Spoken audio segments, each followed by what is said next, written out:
बेटी का school bag, बाप का सपना, एक दिल छू लेने वाली भावनात्मक कहानी जो आपको सोचने पर मजबूर कर देगी।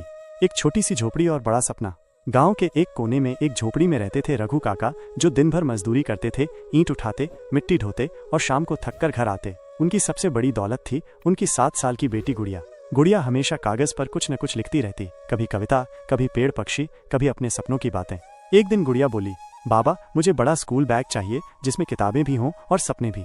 रघु काका मुस्कुराए लेकिन आंखें भर आईं, क्योंकि उनके पास गुड़िया की फीस भरने तक के पैसे नहीं थे। स्कूल बैग तो दूर की बात थी। संघर्ष की शुरुआत।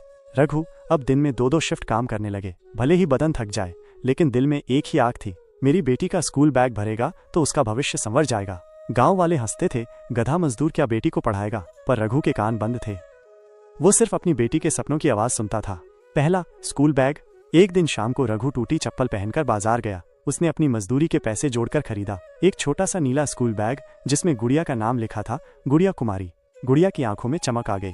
उसने बैग को ऐसे पकड़ लिया जैसे कोई खजाना मिला हो। रघु ने कहा, इस बैग में सिर्फ किताबें नहीं है बेटा, ये तुम्हारे बाबा के सपने हैं, मेहनत का फल।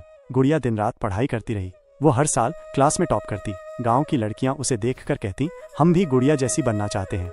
10 साल बाद वही गुड़िया बन गई IAS ऑफिसर, गुड़िया कुमारी। आज वो उसी गांव के स्कूल में लड़कियों के लिए लाइब्रेरी और छात्रवृत्ति शुरू करवा रही है। और रघु काका, वो मंच पर बैठे थे सफेद धोती में, और हाथ में थामा हुआ था गुड़िया का पहला स्कूल बैग, जो अब भी संभाल कर रखा था। सीख। हर स्कूल बैग में सिर्फ किताबें नहीं होती, कुछ बैग बाप के सपनों से भरे होते हैं। और जब बेटी उड़ान भरती है तो सबसे पहले उसका बाबा उड़ता है गर्व में।